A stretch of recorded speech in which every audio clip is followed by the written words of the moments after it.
Hello and welcome to Our American States, a podcast from the National Conference of State Legislatures. I'm your host, Ed Smith. Remote work remains a very viable option for most employers, especially the hybrid arrangements where you're working sometime at home and sometime in the office. That was Charlie Kearns, an expert in tax law and a partner at Eversheds Sutherland in Washington, D.C. He's also an expert on the tax ramifications of remote work and my guest on the podcast. Kearns worked on the recent NCSL publication, State and Local Tax Considerations of Remote Work Arrangements, issued by the Remote Work Taxation Work Group. The popularity of remote work soared during the pandemic, but only for those in some jobs, particularly tech-focused or computer-based jobs. While exact figures are not available, some estimates are that more than 25% of the workforce is still working remotely or in a hybrid arrangement. That's a decline from the pandemic, but still a significant portion of the workforce. Charlie explained the myriad tax ramifications for states when it comes to remote workers. He also discussed how state tax systems are starting to respond. Also on the show is James Privet, until recently a legislative specialist in NCSL's Washington, D.C. office. He discussed steps states are taking to respond to this changing tax environment, and also discussed how lawmakers and legislative staff can learn more about the issue. Here's our discussion, starting with Charlie Kearns. Charlie, welcome to the podcast. Great, thanks. It's great to be here. Well, this subject of remote work is something that I think everybody has been fascinated with, something that most of us weren't too aware of before the pandemic.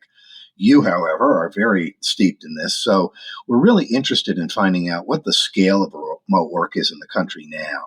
We know, of course, that a lot of people ended up working remotely during the pandemic, but it seems to have been almost company by company and organization by organization coming back into it. So what's the status quo now?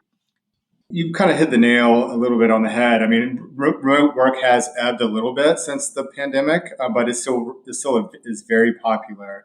You see this in a lot of the studies that have come out over the last couple of years, but also from my personal experience in advising clients. Remote work remains a very viable option for most employers, especially the hybrid arrangements where you're working sometime at home and sometime in the office. Those seem to be the most popular type. Because of that arrangement where you're potentially working in two jurisdictions, remote work is by definition where you're working in one jurisdiction at home, but the employer's office may be in another jurisdiction, whether that be a state or a locality.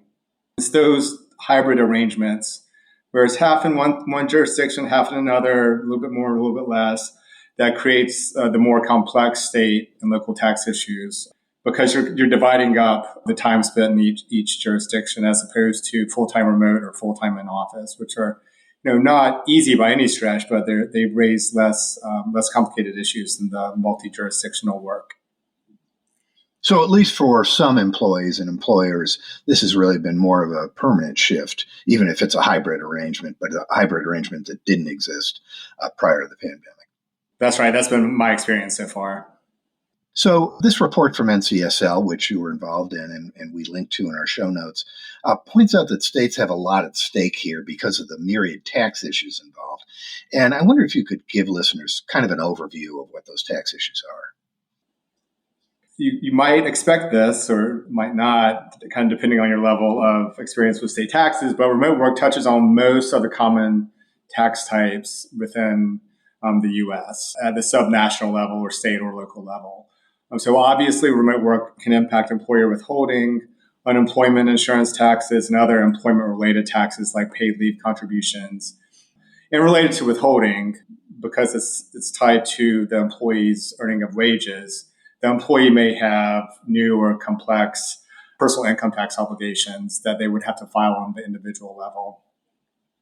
I think we'll talk about this a little bit later, but as a general overview, having an employee in a state can also trigger a number of business level taxes, especially if the employer did not have any presence in that state before the remote work began.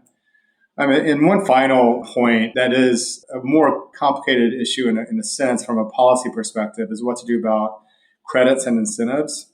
Remote work can have a fairly significant effect on jobs-based credits and incentives. So, for example, A lot of states tie availability of a credit to the creation of name the number of jobs within the state, but also maintaining those jobs within the state for a number of years.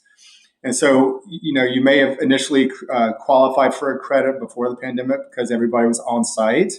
But now you have maybe half of those jobs are working remotely in another state.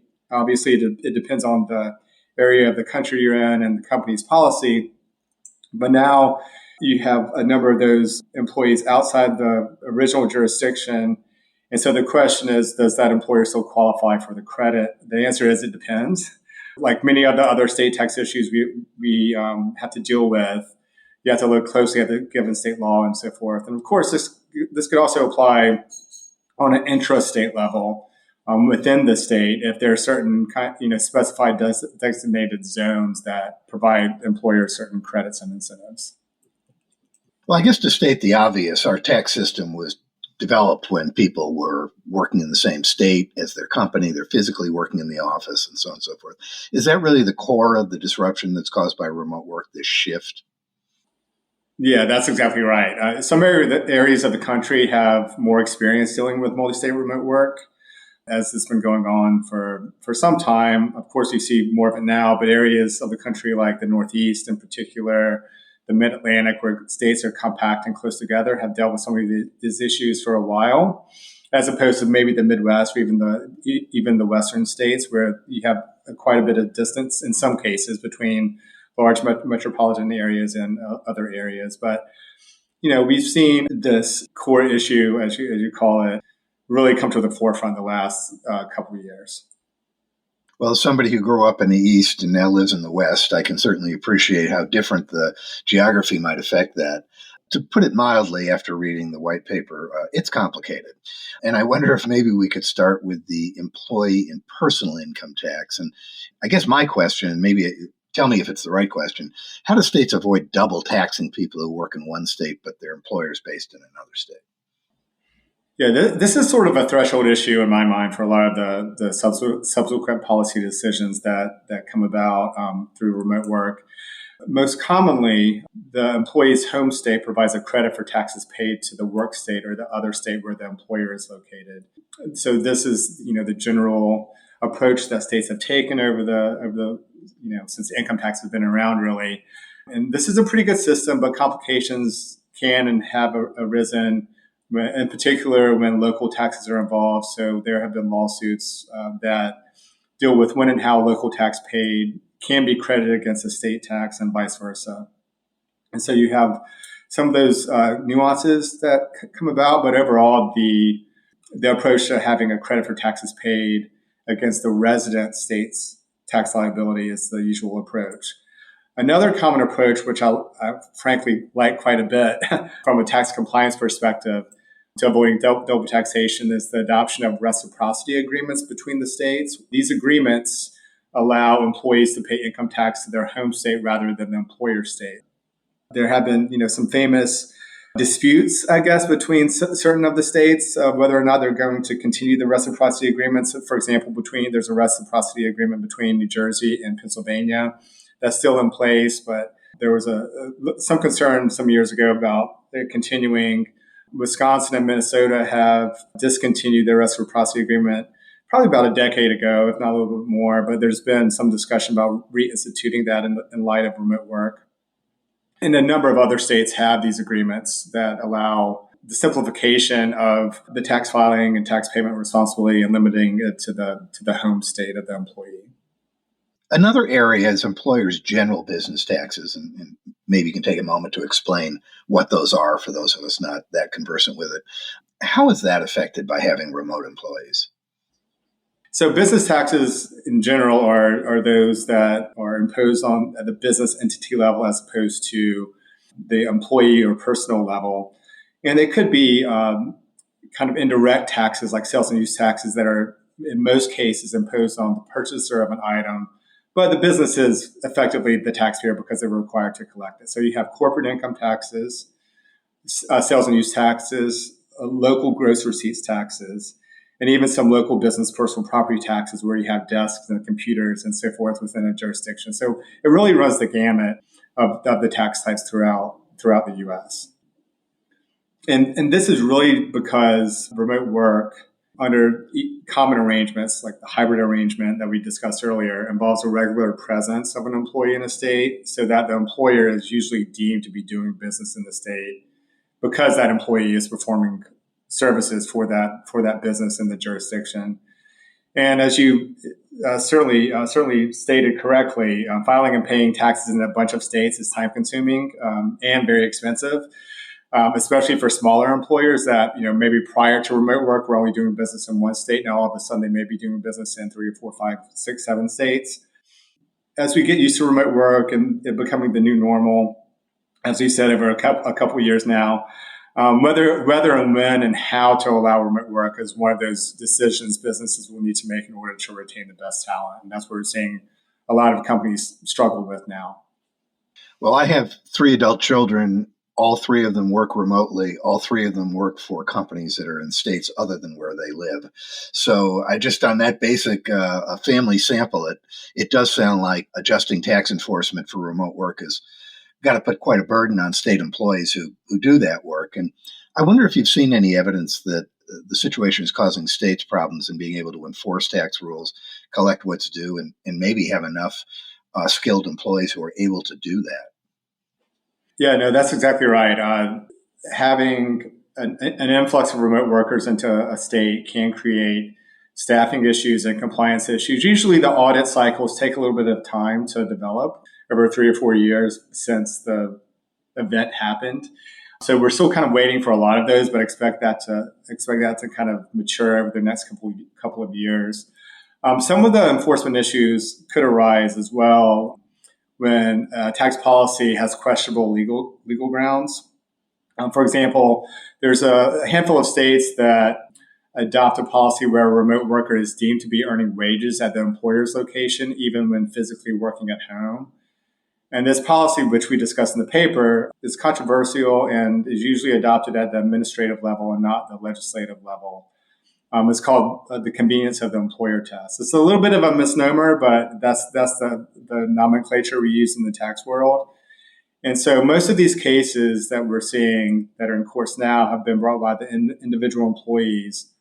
But the policy can also impact states where the employee lives because of that credit for taxes paid. So the states are put into a position where, because another state adopted the so-called convenience test, they now have to decide whether to provide their residents who are remotely working a credit for taxes paid to the quote convenience test state or double tax their residents. Usually they provide a credit to their residents for taxes paid to the other state, which impacts the treasury quite a bit because you're losing tax revenue.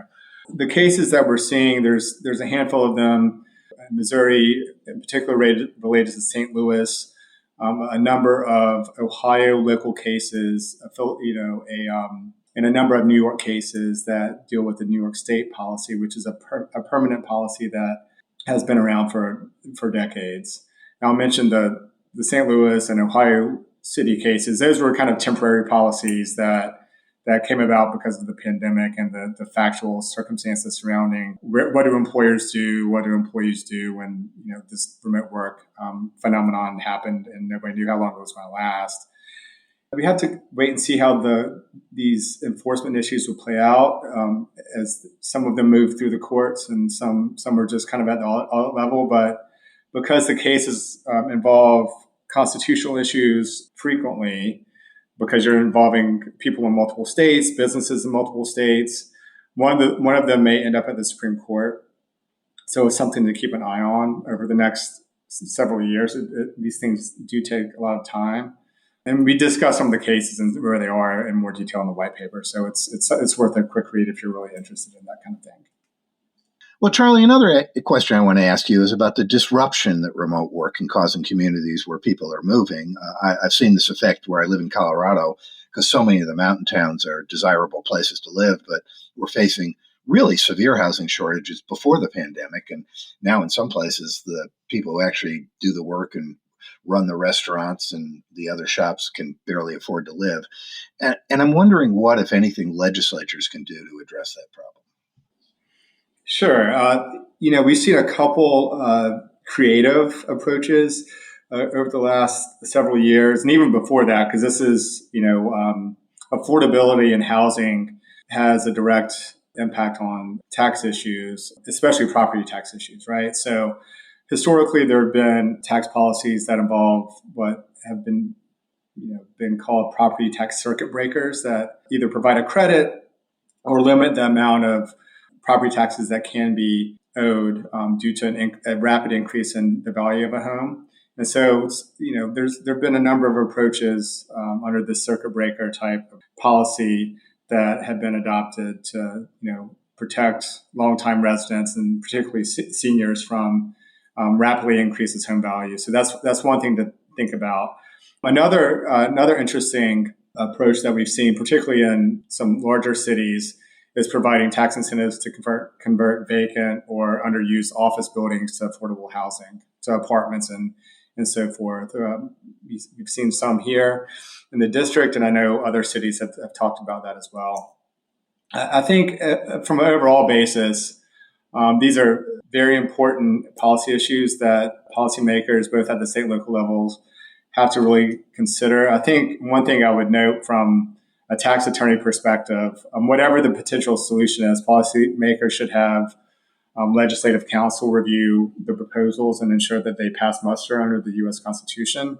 These are all very complicated issues that, no matter the good intent of the proposal, may give rise to particular clauses under the Constitution, namely the Commerce Clause, the Equal Protection Clause, and the Privileges and Immunities Clauses, which directly relate to multi-state business and multi-state remote work.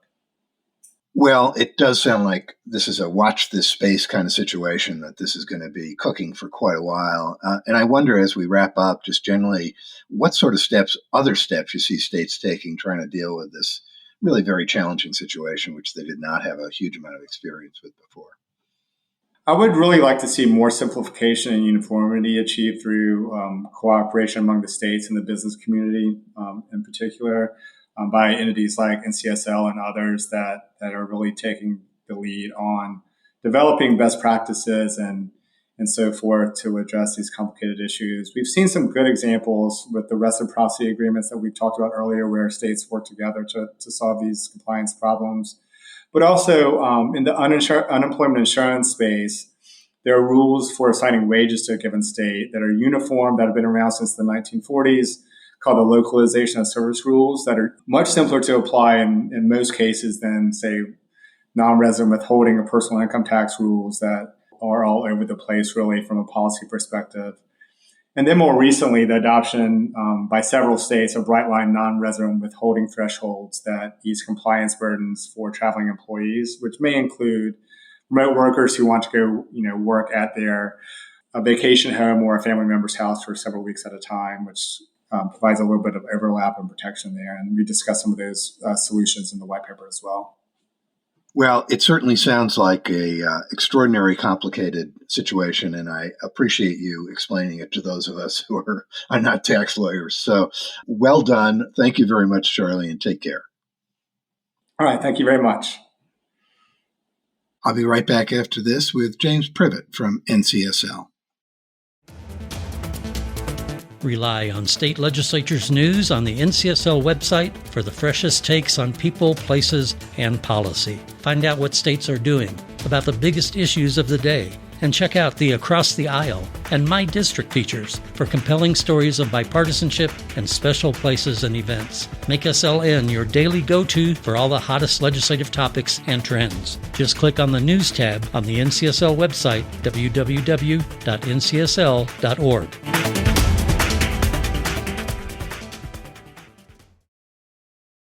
James, glad to have you on the podcast. Thanks, Ed. Really appreciate it. Thanks for having me on. So I was talking with Charlie Kearns earlier in this podcast about some of the state tax ramifications of remote work. You work in the NCSL DC office, and I know you keep track of this, and I'm wondering if you could sketch out what types of steps states are taking in this area and really if they're doing much work at all. In my opinion, I think a lot of states could do a little bit better job as far as like working with each other. It's a lot of reactionary policy, especially done through the courts. like we've already seen, the pandemic was really the turning point to really see that there was really a need to address this issue. I mean, we had remote workers prior to the pandemic, but now it's almost a requirement of the working force. You have more people that want to be remote workers. And so there's just more interest from legislators to really try to find a way to tackle this type of issues. So starting with the courts, I mean, we have the conversations that we have in New York with the rulings with the surrounding areas, because obviously New York is doing stuff. And so you have reciprocating legislation in that region, but not too much else around the country. Are there any approaches that states seem to favor at all in what action they have taken, any kind of trends? From what we saw, we pulled a couple of bits of legislation that may be introduced in this upcoming cycle. I mean, it seems like Georgia has a HB 263 that is trying to address these type of issues. Of course, with the political landscape and everything, just to even start these conversations and really start to educate legislators on the issues, on the different aspects of it. I think that's where we really are right now, is really in the education stage of policymaking.